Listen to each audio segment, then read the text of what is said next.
My name is Bill Lewkowicz. I was born in Vilna, Lithuania, and I'm a Holocaust survivor. I have come to Canada in 1948. I would like to tell you my life story the way it is, the way it was. In 1939, my parents and her children decided to go to Poland. My grandparents on my father's side were born in Poland, and we went in 1939, around August, beginning or maybe the middle of August. I was only about 3.5 years old, so I don't exactly remember the date or the hour. We arrived to Poland, and my grandparents greeted us with love, especially the young children. They hadn't seen in a long time, nor did I see them. I think that was the first time that I've met them. I was very much impressed with my grandparents because they were very loving, very caring, and very playful with us.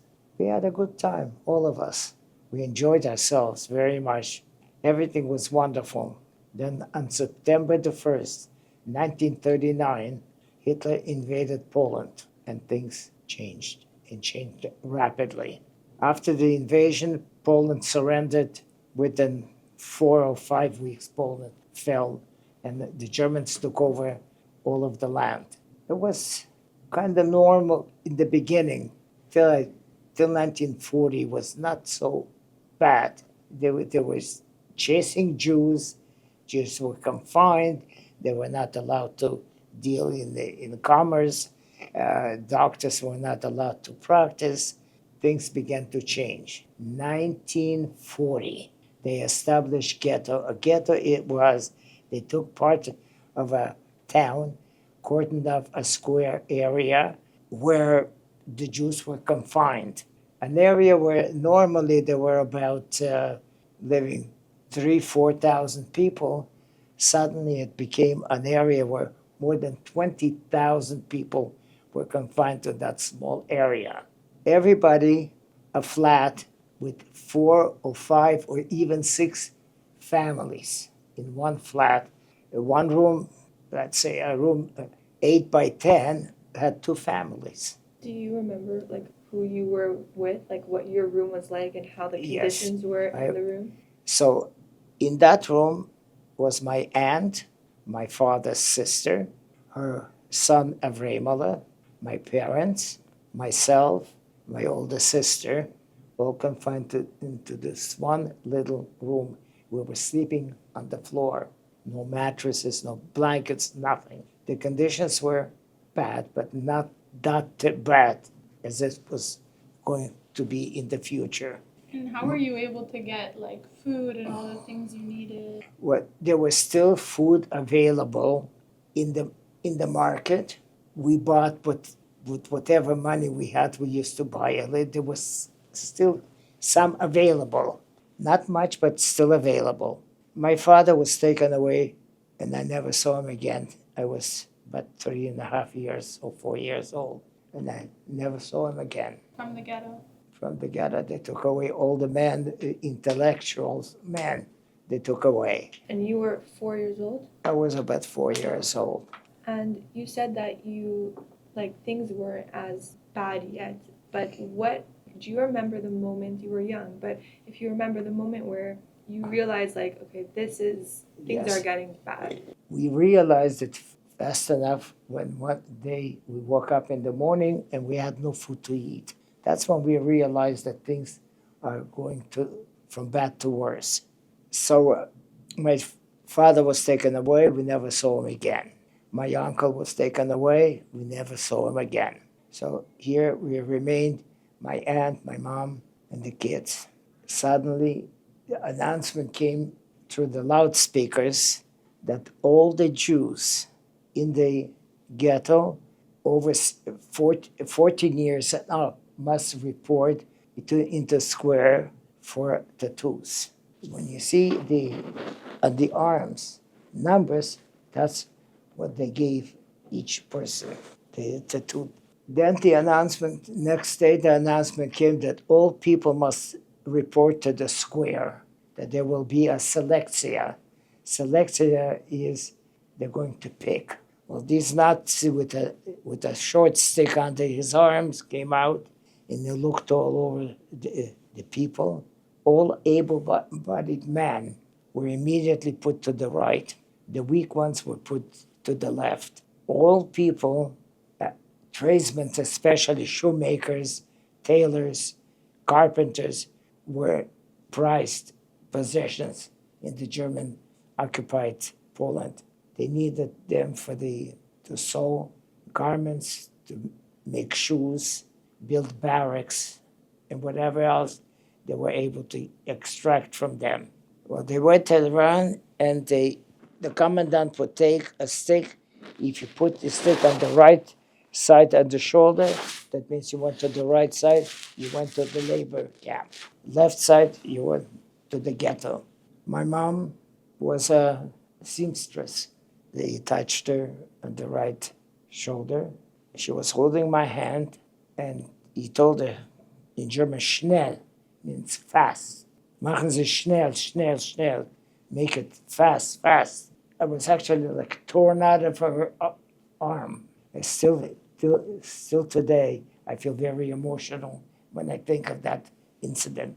She was taken away to a labor camp, and I remained with my aunt. That was 1941. Yeah, I was separated from my parents, both parents. My grandparents as well were taken away. Now, where the ghetto was not on the other side of the fence, there was a railway. And we would see cattle cars come every night, and in the morning they would load people into the cattle cars and take them away. Life became very, very bad. There was no food, there was no heating, there was nothing, just absolutely nothing. You can call them inmates, you can call them anything you like. They were getting food rations, people. They would get, like my aunt would get, first of all, you had to go to a common area with a cup to get your food. So they would give you coffee. It looked more like dishwater than coffee, but 50 grams of bread, and that was the breakfast.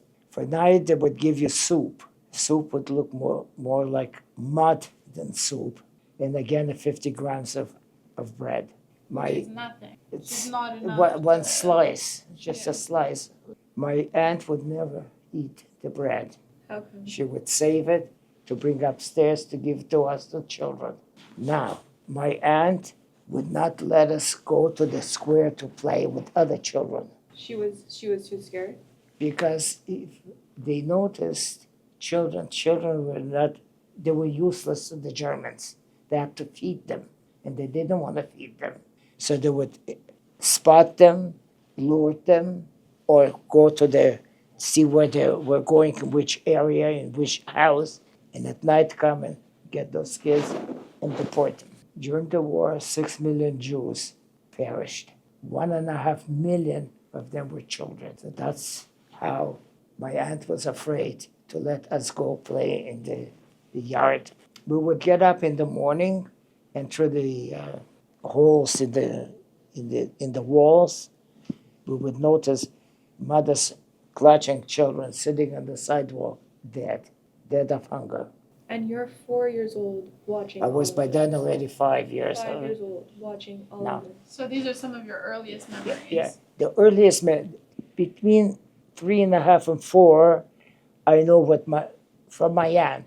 But when I was 5 years old, from that time on, I remember every detail what had happened.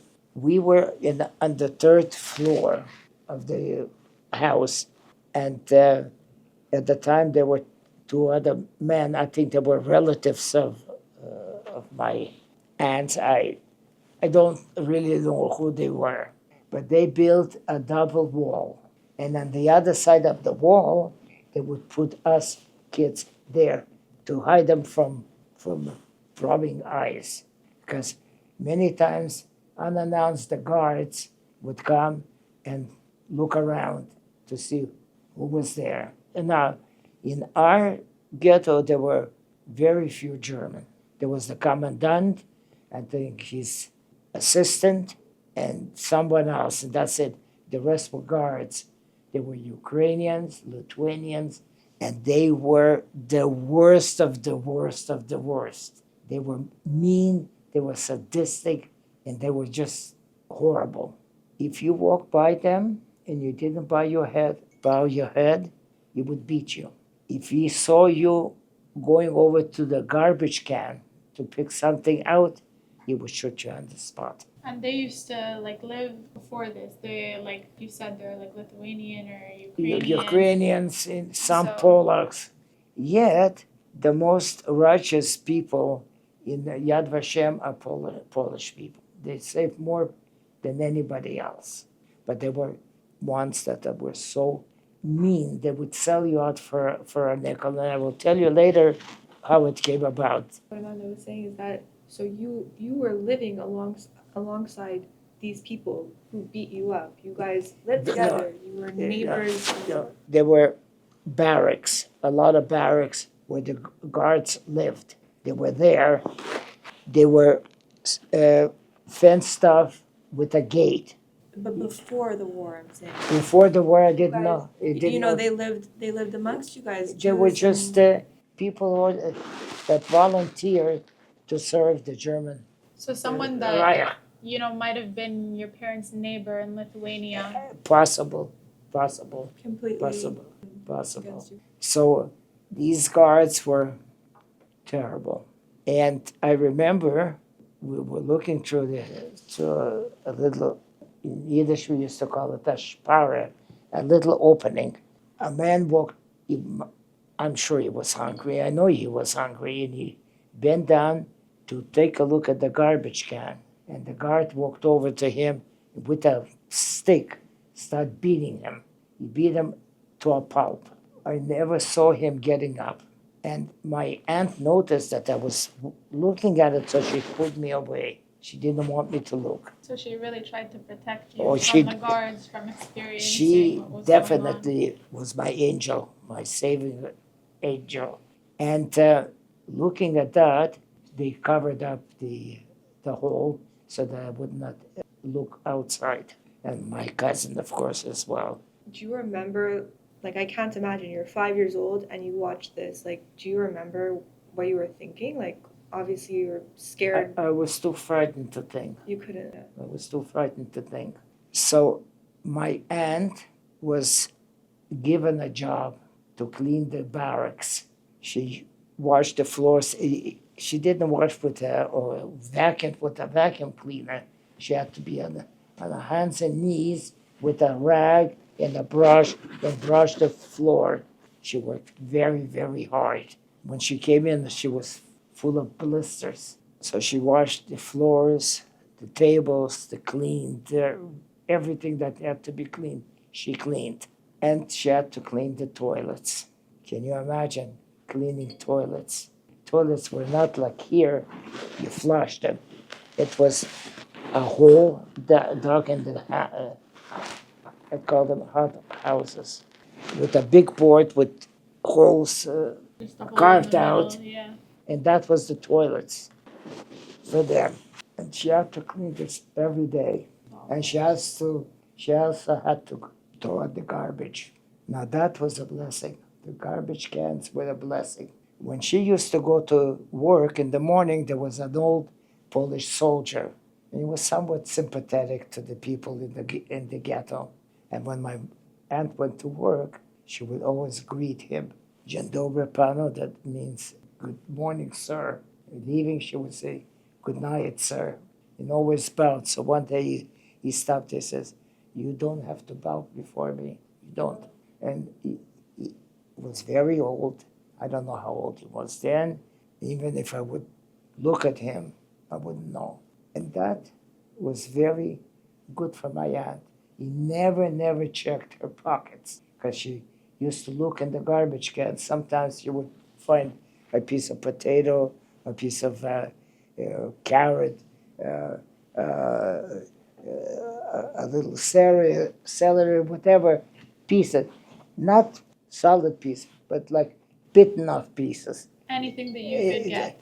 So she would collect that, put it in her pocket, and he would never check her what she had in her pocket. But what he did tell her, please do me one favor. Don't stuff your pockets that are visible. They cannot be bulged. Take little at a time. That way, you're safe. Because if the guards would notice that, you'd never get to see your family again. So she would come, wash all those little pieces that she found. She would wash them, clean them up, and give to us to eat. And that's what we ate. Thank God for that. We had a little bit of food. And she would take the slices of bread and divide it among all of us. So everybody would get a little tiny piece of bread. Thank God for your aunt. Do Yeah. you remember her name? Yes, What's her she had name? a beautiful, beautiful name. She Yeah. was a beautiful woman. She was tall, slender, blonde, blue eyes. She looked like an Aryan. And the Yiddish name was Miriam. And we used to call her Mirala. That's how we used to call her.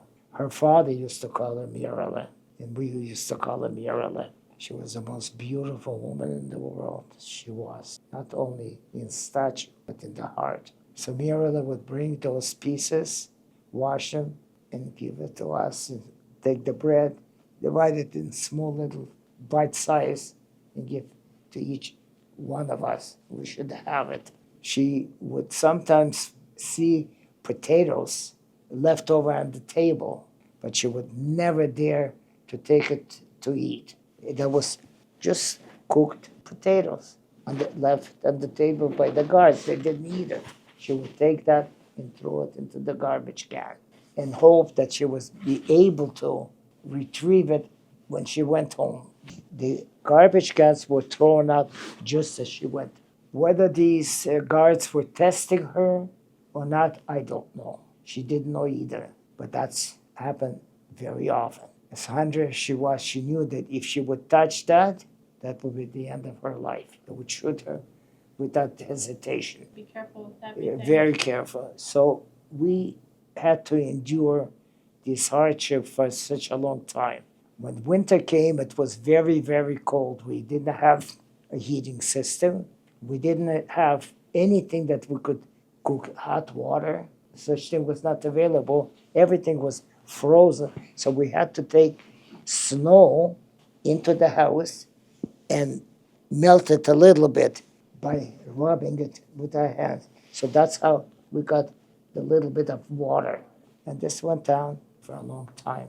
How long were you in the ghetto? In the ghetto, we were 2 years. 2 years in the ghetto. One day, the commandant announced on the loudspeakers that families that have children that have not applied for rations should do it right now because rations are available for children and those rations are a little bit better than for the grown-ups. Many people went and they registered for those rations. Only a couple of days later, they found themselves on the cattle cars out So of it the wasn't camp. it wasn't for food.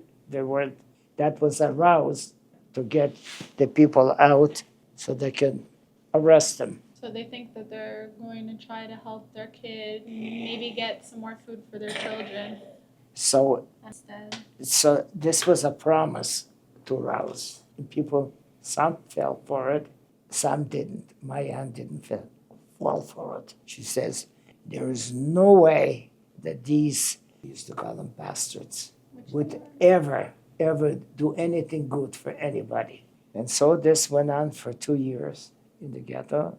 I was freezing, I was hungry, I was lonely, and I always cried. I didn't have my mother. 2 years went by, and there was my aunt went to work. She approached the guard, and the guard stopped her and says, I have something to tell you. I heard rumors that this ghetto is going to be liquidated. That was 1942. They're going to liquidate the ghetto, and all the people from the ghetto are going to be shipped somewhere else. A couple of days later, there was an announcement that the commandant came and announced that the ghetto was going to be closed and that people are going to be moving to better facilities, a new camp, new houses with the running water, with the kitchen, with food, and that's where everybody's going to be going. And after all that you would experience in the ghetto and the rations for the children, did anybody believe them? There were many believed, many believed. Not too many refrained, but many believed. There were, first of all, everybody was hungry. They were Let's desperate. say if my aunt would not have brought these bits and pieces from the garbage can, perhaps she too would take upon it, because hunger is the most painful thing a person can have. When you're hungry, it's terrible. The pains are terrible. Then an announcement came that they would build a new camp, there are going to be facilities, there's going to be a library, and people should take all their possessions. If they want, they can take those possessions with them to the new facility. Only that was not true. Once the people came to the staging area, they put them in those cattle cars to take them away. They probably wound up in Bergen-Belsen or Majdanek or Auschwitz or Buchenwald, wherever there was extermination camps. That's what they took those people. There was no such thing as a new camp that they built. There wasn't such a thing. And what happened to you and your aunt? My aunt went in the morning to work, usual, and when he told her that they're going to liquidate the ghetto, she said to him, would he be able to help us escape the ghetto? She says, you're a nice man, you're a gentleman, and you are somewhat sympathetic to us, so please, could you help us? And she says to him, I don't have much to give you. I have a pair of shoes, I have a handkerchief, I have a little scarf, a little brooch, and my wedding band. That is my worldly possession. I don't have anything. I will give you everything that I have if you would help us. He thought for a moment and he says, I'll let you know on the way.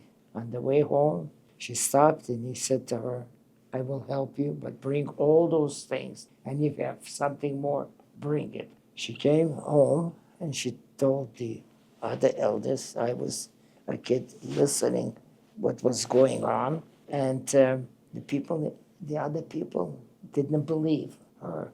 They said he's lying because he's going to take all the stuff and he's going to betray us. Nobody slept that night. They have arranged a place, a time where to meet. They gathered together. The rest of the people didn't go with us. It was just my aunt. There was two gentlemen, two family members, and her son. We went to meet him at the designated area, and when we arrived there, we saw him standing. It was quite a relief.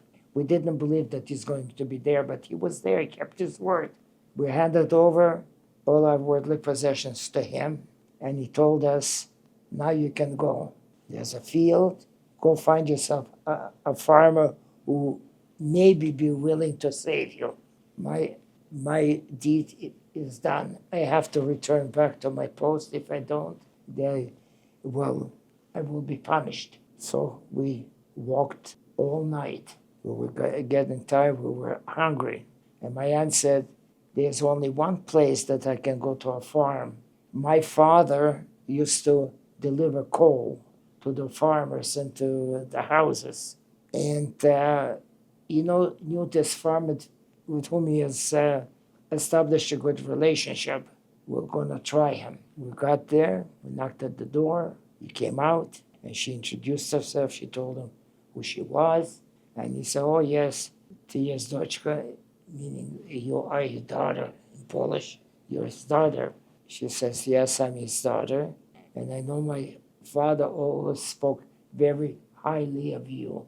Just tried giving him compliments.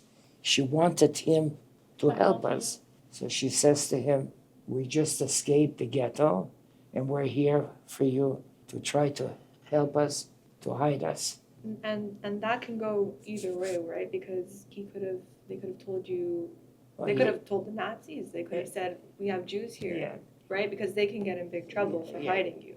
most of the farmers were afraid. Yeah. Some Sure. took a chance, but the majority were afraid. So he says to my aunt, I am sorry, I have no food. I have no place where to hide you. I just can't do it. We stood there, and I was standing there, and I was crying. And I kept on saying to him, I'm hungry, I'm hungry, I'm hungry. He went back into the house. He brought a small little potato that was so dried out, cooked but dried out, and he gave it to me. I split it half to my cousin. I think I swallowed it without even chewing. I was so hungry. And you're 5 or 6? I was already 5 years old, 5.5. I was 6 years old already. He looked at us and he says, I will help you. But he says, the place I'm going to place you is not so comfortable. So he took us to a barn with huge gates that barn had. He opened those big gates, and the floors were completely empty of animals. He says, I used to have cows, but the Germans took all the cows away, and I have nothing, no livestock. And near the door, past the gate, near the edge of the floor of the barn, there were boards. So he lifted those boards, and he revealed that there was like a ditch right across, a big ditch. It was maybe 25 meters, how deep, maybe 2.5 feet. The stench was terrible. When he had cattle, the manure of the cattle he would put into that ditch. He used that manure as a fertilizer in the fields. There weren't such modern fertilizer. All the farms all over Europe, all over the world, they used animal waste as fertilizer. And that's where you guys had. So he went and he brought some straw, and he put straw into that ditch. It was a little bit soft, and he told us that's where we'll have to lie all day. And at night, he would release us, give us a little bit of food and water, and let us do what we have to do during that time when we are released. How many of you were in that ditch? We were, I think, 5. I think we 5. were five members. And so during the day, you just had to. So stay there? during the day, we were there lying. We couldn't turn around. We were full of blisters from lying on one spot for such a long time. It's terrible. Pain to a point that we didn't feel anything anymore. So during the day, we were staying there. During the night, he would release us. We did what we had to do. He gave us a little bit of food and a little bit of water. That wasn't always steady. Some days he would release us at night, would only give us a little bit of water. He didn't have any food to give us. Because like you said, when you arrived, the Germans took all of his livestock. Everything they took away. He had a thriving farm, and even during the war, 90% of the crop that he would grow, the Germans would come and take it, and left them very little. Yes, some seeds to plant for the next year. And this went on for a long time like this. Finally, one day he came and he said to us, everybody will have to leave here because he heard that the Germans were going to make a sweep over the whole area. They heard that a lot of farmers were saving Jews, and they were offering 20 Deutsche Mark for each Jew that would be exposed. So how long was you were able to hide about, if you remember? In the farm, we were about, really don't, maybe 8 months, maybe 9 months. Wow. So for 9 months, every single day, you're just lying there for Lying hours there on end. On our side. I couldn't turn, no matter how painful it was, we couldn't turn. After he told us about the Germans coming to sweep the area looking for Jews, he says, you will have to go to the forest because that's the only place you will be more safe than anywhere else. We got our belongings, whatever we had, very, very little. And he took us to the forest. In the forest, he took us to the most densest place. It was so dense that if I stood 2 feet in front of you, I didn't see you. That's how dense. All the brush of the forest and the leaves and everything else was awful.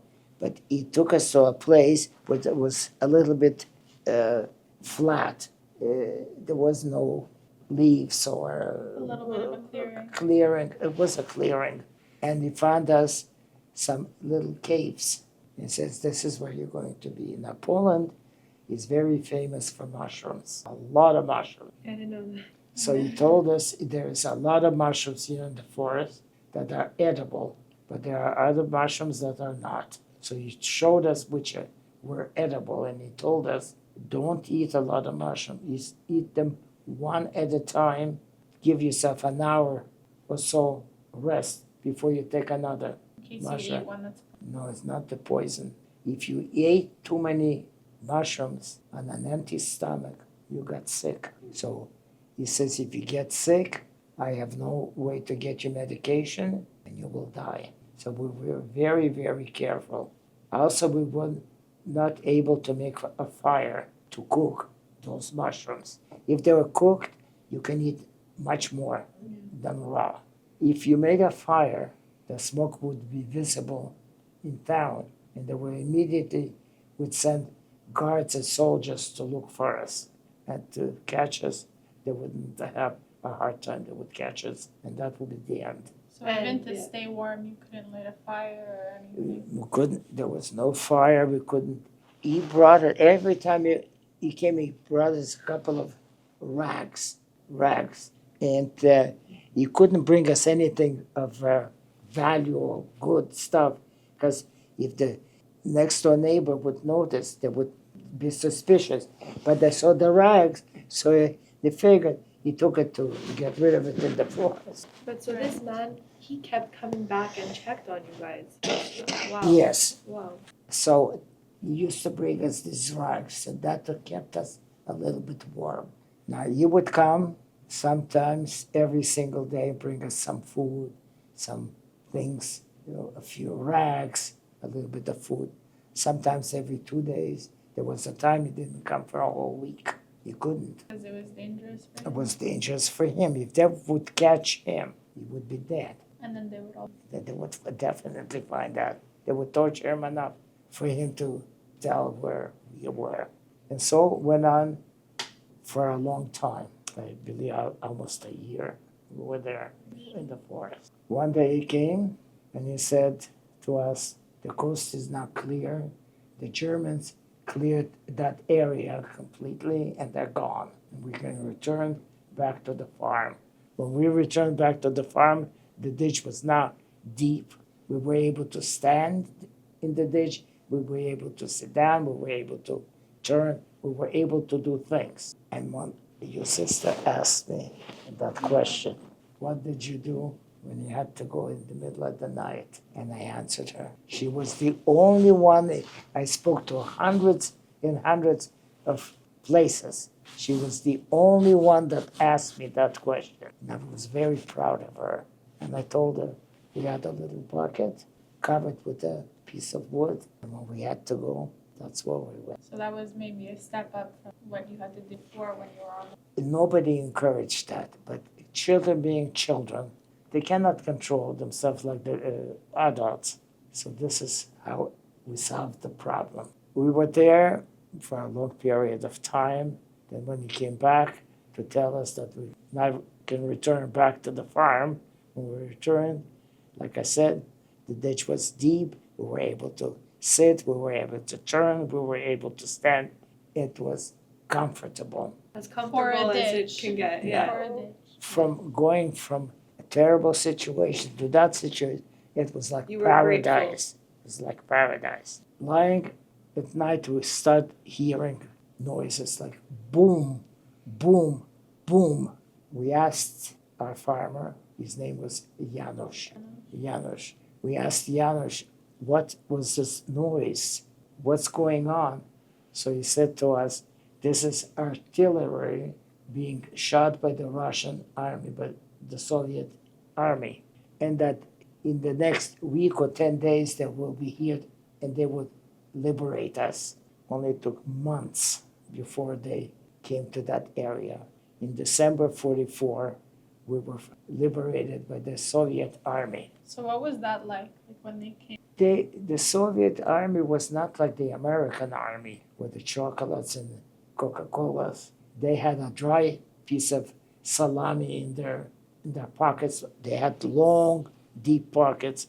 They had a little piece of bread, and they maybe a herring, a dried herring. Which is not as yummy for a kid as chocolate. Oh, for me, this was when the soldier gave me a piece of bread, I went hysterical. I honestly went hysterical. I was crying, I was screaming.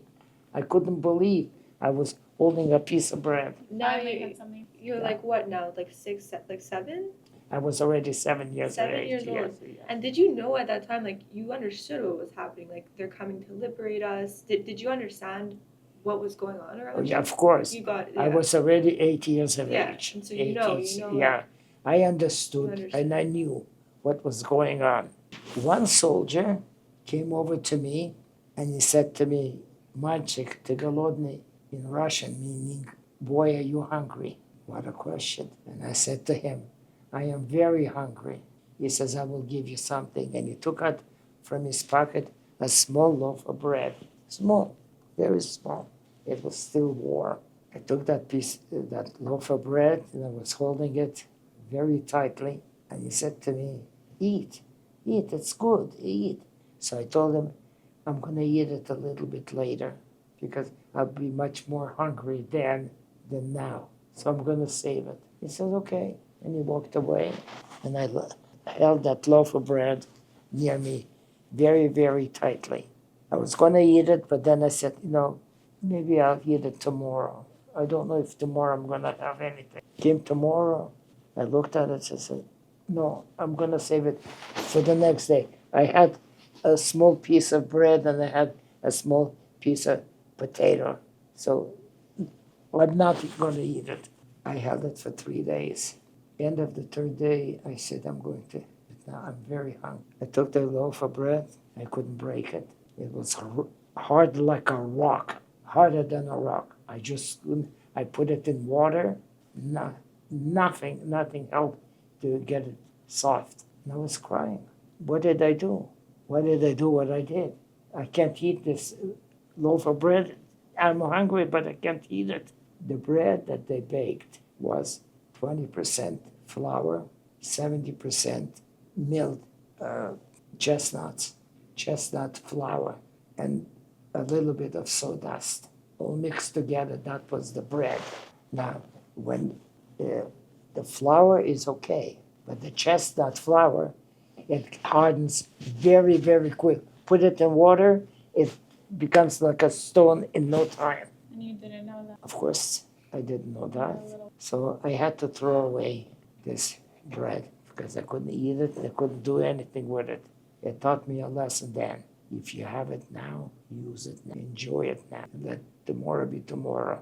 But you were smart. You were smart because for you were saying to yourself, well, I might not have bread tomorrow, right? So for you were smart for 7 years old to save it even though it became stale. We always, even when we were in the ghetto, we had a piece of bread.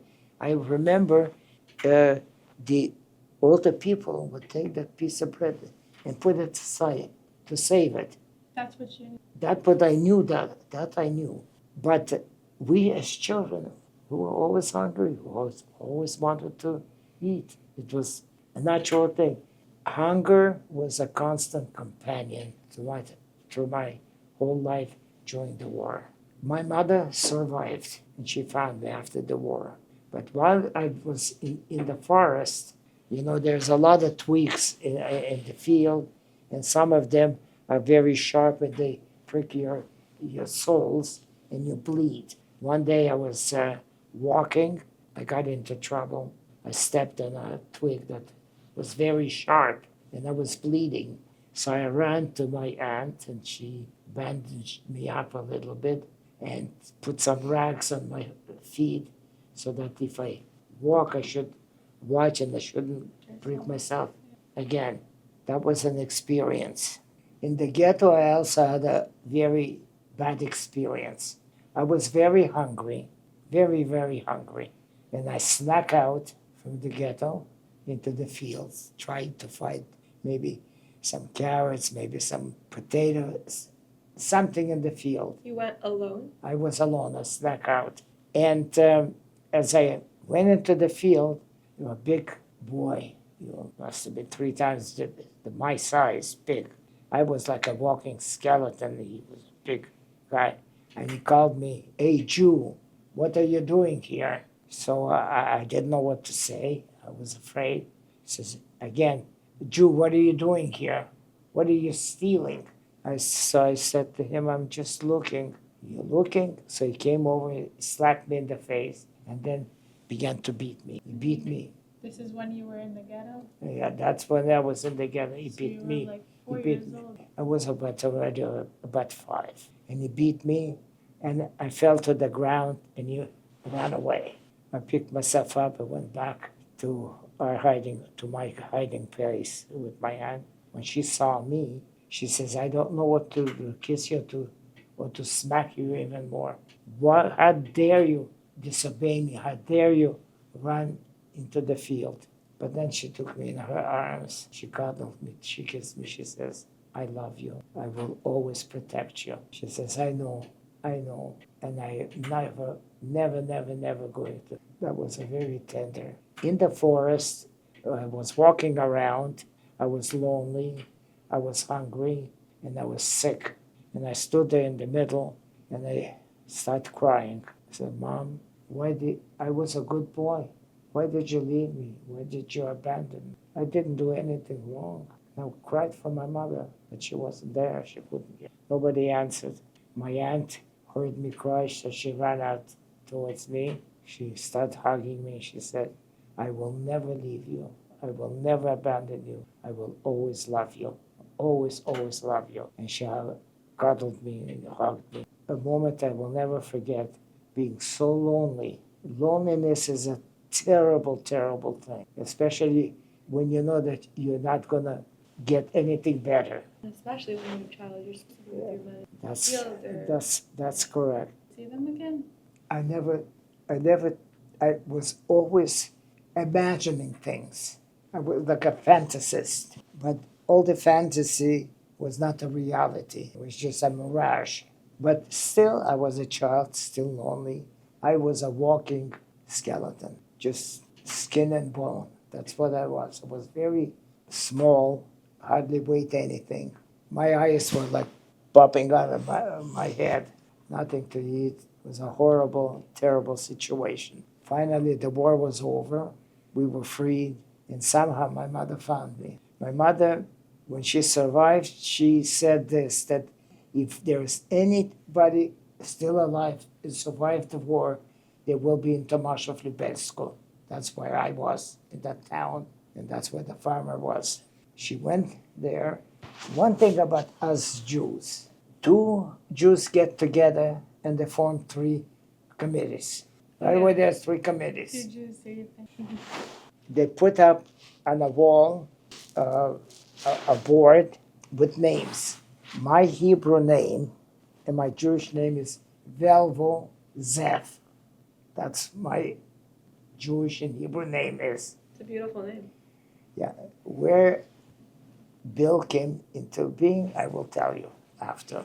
I put my name down, Velvo Zev. When my mother came to Tomaszów Lubelsko, the first thing, where?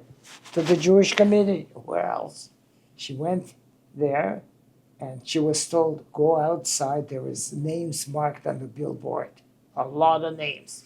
She looked at the board. She sees Velvo Zev. She says, must be my son. She came into the orphanage. It was a makeshift orphanage that the Russians made. And then later on, the Poles took it over. And after that, the Jewish committee took it over. She went to the orphanage. She asked for me. And the lady that was in charge called me and she says, there is someone wants to see you. I said, who? My aunt Mirala passed away about 3 to 4 weeks before liberation from dysentery. She must have got it and carried it in her body from the barracks and with this filth and dirt that she had to clean. I came out and there was a tiny lady standing and she looked at me, I looked at her. But something about a mother. A mother will always feel and know her child, no matter how long she didn't see that child. It's nature. She says, I am your mother. I looked at her. I said, you're my mother? You're not my mother. So my mother would never abandon me. She says, I am your mother. She came over, she went on her knees, and she says, I will tell you why I am your mother. She started telling me about the family.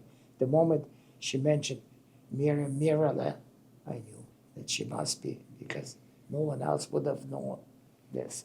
And so we reunited, and we were traveling together to another city. We went to a German city called Breslau. And in Polish, they named it Wrocław. So we settled in Wrocław, and the Jews from Israel sent the Haganah to recruit Jews to try to smuggle them into the. Only they couldn't take families, because to take families together was difficult. Kids are not exactly obedient. They are a little bit wild, more than wild. And so they formed kibbutzim for the adults and for the children. And I was traveling with the children in the kibbutz. The Haganah sent special people to take care of the kids and try to take us as near to Israel as possible.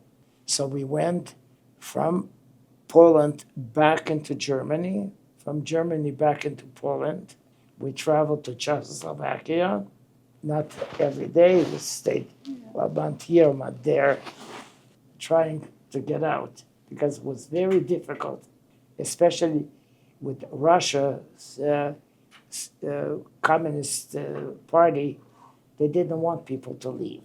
So we wound up in Linz, Austria, then in Vienna, Austria, and from there we went back to Czechoslovakia, we were in Slovenia, and then back to Austria, and then to Italy. We were taken to the Alps to cross the border from Austria into Italy. When we arrived at the border to no man's land, the Austrian border police came out to chase us. They wanted to catch us. They're really after us, Not to let you running, cross. not to let us cross. The Italians and that no man's land where the Italian Carabinieri were was the safe place. So nobody knew what to do. Finally, the Madrichen from the Haganah decided to take a chance to cross. As they started crossing the no man's land into Italy, the Italian Carabinieri ran towards us to face the Austrian guards. To protect you. So the Austrian guards saw the Italians, so they retreated. The Italian Carabinieri looked at us, they turned around as pretending they didn't know who we were. They just didn't care. They started singing beautiful voices, beautiful songs. And we crossed the border. Once we were in Italy, they turned around, went back towards the no man's land. We came to a village called Santa Margherita. The old ladies came out with baskets of fruit.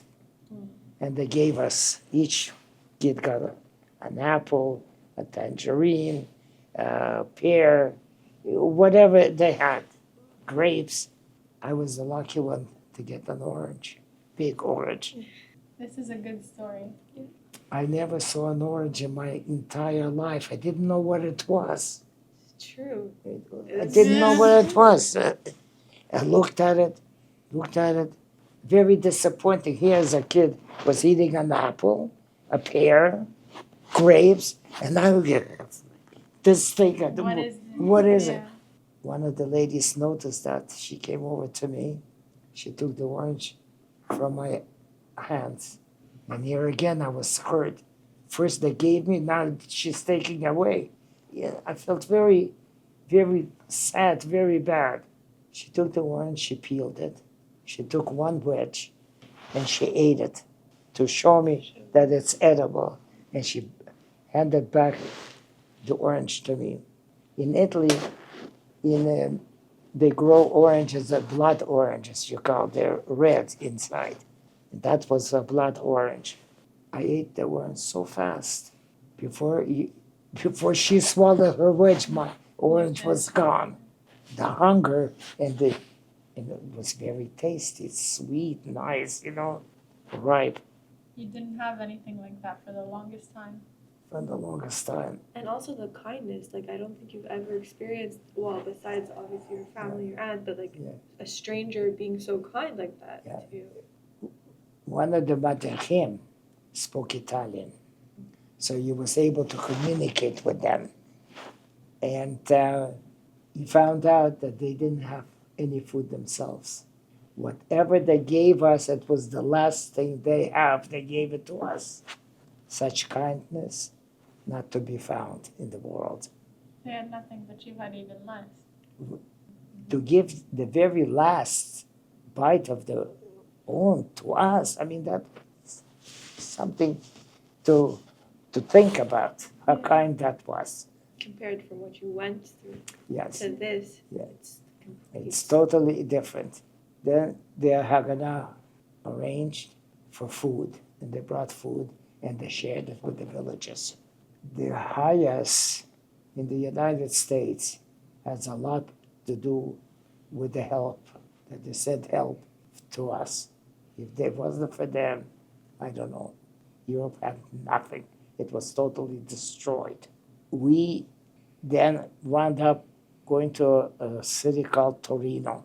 It was an industrial city where all the Fiats are made. And we also were taken to Scuola Cadorna in Milano. We stayed in Milano for a little while. And we were right across the La Scala Opera House. La Scala is one of the most famous opera houses in the world. And we used to stay outside and listen to the music that was played. The doors were open in the back, so we stood there and listened to music. So we heard these operas. I didn't know what it was.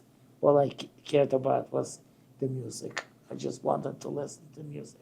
The janitor that was near that open door saw us. And he came over and he tried with the fingers, with the motions, to ask us why we were there. And I learned the word musica. And I said to him, musica. Ah, bene, molto bene. And he told us to come the next day. When we came the next day, he led us into a little, how should I go? Like a little opening into a little room where there was probably a little warehouse. And we were able to see the stage and see the opera singers sing, all dressed up, the period costumes. And this was very enjoyable. We enjoyed it so much. And then we had to go back to Torino, and they put us in a DP camp. DP camps that displaced peoples. And your grandfather was probably there. In Switzerland. In Switzerland. I was in Italy. So we were in the DP camp. Some Italian people were working in the camp, like the maintenance, for a little while. And we told him, we communicated. He spoke a little bit of German. I spoke Yiddish, so, we communicated. And I told him that I love opera. My other friend said, oh, the music is beautiful. So he said, there is a concert in Torino. One of Italia's most famous tenors is going to be there. He took us there, got us into the concert, and here comes out this little guy, short, stocky. We looked at him, I said, this is a singer, When they went on stage and he opened his mouth, pearls. His name was Beniamino Gigli, one of the most famous Neapolitan singers in Italy. Wow. And we got to meet him. Lucky you. Yeah. Really? We got to meet him. He was very kind man, beautiful. As a matter of fact, my wife and her friend went on holiday, and they were in Italy. And they walked into this theater, and there was a statue of Beniamino Gigli. So when she came back, she says, you know what? You mentioned the name that you saw, and I saw the statue. She said, I hope one thing, that we live in peace. And to us, Jewish people, I say, Am Yisrael Chai. Amen. Am Israel Yisrael Chai. Thank you, ladies.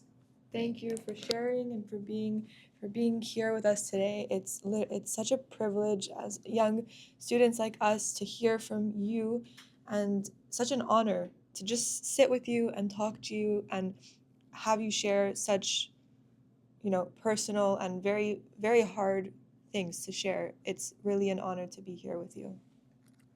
Yeah, it was such a privilege to get to know you the past few days and speak to you on the phone and now, and to hear your stories and even what you had to say about my Zadie, who I unfortunately never got to meet. He was a very nice man. Thank you. And to hear yours But nice. and to hear your story was just very touching and emotional for all of us, and so we really appreciate it. And to your sister, you tell her I still remember her question. I will. And I will never forget. I'll tell her. She may not remember. Oh, I'm sure she will. She has a good memory. Smart girl. Well, it was a privilege meeting you all. Thank you. And wish you all success in your life. And be proud of who you are and what you are. Yeah. Oh yeah. Yeah. Every day.